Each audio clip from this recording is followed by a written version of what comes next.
कि 15 साल के लालू प्रसाद जी के राज में किसी वर्ग को कभी कोई आरक्षण उस पार्टी ने नहीं देने का काम किया। दलित समाज को नौकरी में प्रमोशन में व्यवस्था की गई, तब भी अटल बिहारी वाजपेयी की सरकार थी जो इसको समर्थन करने का काम कर रही। भारतीय जनता पार्टी के एक एक कार्यकर्ताओं से मैं आग्रह करूंगा कि जब राष्ट्रीय जनता दल के लोग मिले, उनसे पूछिए कि तुमने किसको किसको आरक्षण दिया।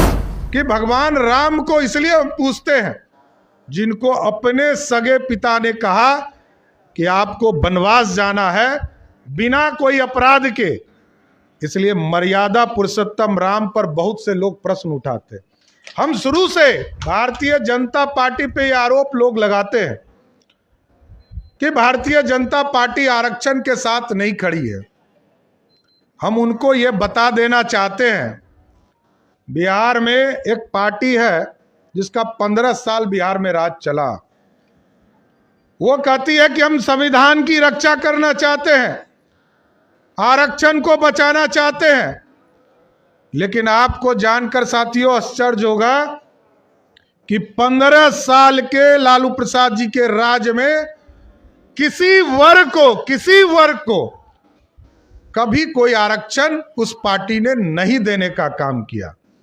लेकिन भारतीय जनता पार्टी का स्पष्ट संदेश रहा है, चाहे वो 1950 में आरक्षण की शुरुआत हुई, तब भी संविधान जब बन रहा था तब भी डॉक्टर श्यामा प्रसाद मुखर्जी जी उसको समर्थन कर रहे थे।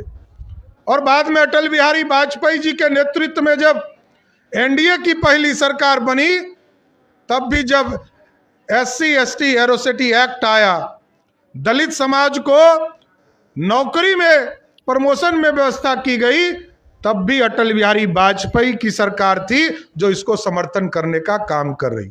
और 2016 में आपने देखा, जब सुप्रीम कोर्ट के आदेश के बाद इस देश में एक व्यवस्था खड़ी हुई कि एट्रोसिटी एक्ट में कुछ बदलाव किए गए, उसको भी रिस्टोर किसने किया? तो नरेंद्र मोदी की सरकार ने किया साथी। इसलिए जो लोग ये बोलते हैं उनसे यह जरूर पूछिए। भारतीय जनता पार्टी के एक एक कार्यकर्ताओं से मैं आग्रह करूंगा कि जब राष्ट्रीय जनता दल के लोग मिले, उनसे पूछिए कि तुमने किसको किसको आरक्षण दिया। आदरणीय सुशील जी यहाँ बैठे हैं, ये लोग जब सरकार में आए 2005 में, आदरणीय सुशील जी के नेतृत्व में भाजपा भारतीय जनता पार्टी का नेतृत्व था, तब पहली भी आरक्षण की बात व्यवस्था हुई। 2001 में पंचायती राज का चुनाव हुआ, नगर निकाय का 2002 में चुनाव हुआ, किसी को कोई आरक्षण नहीं था साथियों। कोई चिंता करने वाली बात इन लोगों के लिए नहीं थी। ये लोग सत्ता से जब बाहर जाते हैं तब इन लोगों को चिंता हो जाती है कि हम जो है दलितों का सम्मान बढ़ाना चाहते हैं, अति पिछड़ों का सम्मान बढ़ाना चाहते हैं। अरे अब तो 9 बरस हो गए। सुशील जी ने तो कहा कि हम गारंटी देते कि 100 साल तक, जब तक दलित समाज आगे मुख्यधारा में नहीं आएगा तब तक आरक्षण रहेगा। अरे हम तो 9 बरस से एब्सोल्यूट मेजोरिटी में केंद्र की सरकार चला रहे हैं, और आदरणीय नरेंद्र मोदी जी के नेतृत्व में कभी भी दलित के जो विरोध करेगा उसके खिलाफ कार्रवाई करने का काम किया जा रहा है। साथियों, लेख चर्चा इन लोगों ने कुछ दिन पहले चलाया, जिसको आदरणीय रामप्रीत पासवान जी ने उठाया, कि छात्रों को स्टेफन जो छात्रवृत्ति है उसको बंद कर दिया गया। ऐसा कुछ नहीं है। पहले क्लास से लेकर 8वें क्लास तक की जो व्यवस्था टू एजुकेशन, बच्चे को सभी को मुफ्त शिक्षा देने की व्यवस्था है। 9वीं 10वीं में ऐसी व्यवस्था नहीं थी, तो उसके लिए भारत सरकार ने अलग से प्रोविजन किया है और सभी राज्यों को आज भी बिहार में मिल रहा। इसलिए कोई इस तरह की गलतफहमी यदि पैदा करती है तो भारतीय जनता पार्टी के कार्यकर्ता, हमारे नेता इसको जरूर स्पष्ट तौर पर बताएं कि कोई ऐसी व्यवस्था नहीं है जिससे नरेंद्र मोदी जी दलित को अपने से अलग रख सकते। दलित समाज को जोड़ना चाहते हैं और डुप्लीकेसी नहीं हो, इसलिए एक व्यवस्था किया गया कि सभी बच्चों को पहले क्लास से लेकर 8वें क्लास तक सभी को मुफ्त शिक्षा मिलता रहेगा। इसलिए साथियों, जो लोग ये फैलाने का काम कर रहे हैं कि आज कि आरक्षण का परसेंटेज बढ़ाना चाहिए, इसको भी एक चिंता का विषय है, इसमें कहीं दो मत नहीं।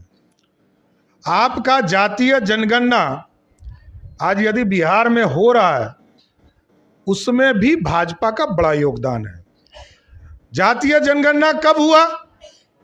जब जून के महीने में मुख्यमंत्री के द्वारा यह प्रस्ताव लाया गया कि हम बिहार में जातीय जनगणना लाएंगे, तो उस सरकार में हम 16 मंत्री थे, 2 डिप्टी सीएम थे, और हम लोग सब सरकार में 16 मिनिस्टर थे।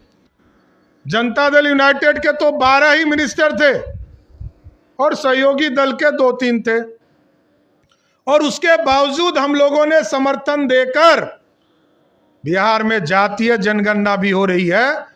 और जो प्रश्न उठते हैं कि जो जोड़े जाते हैं, देखिए SC ST वर्ग के लिए बड़ा स्पष्ट तौर पर संविधान में व्यवस्था है, आपकी यदि आबादी बढ़ेगी, ये भी जान लीजिए, आपकी आबादी यदि 16.6 है, ये आरक्षण की व्यवस्था में क्लियर पूरी तरह व्यवस्था किया गया है, ये यदि बढ़कर 18% हो जाएगा तो आरक्षण भी ऑटोमेटिक 18% हो जाएगा। इसके लिए किसी दूसरे के तरफ मुंह देखने की जरूरत नहीं है, ये कानून में व्यवस्था खड़ा किया गया।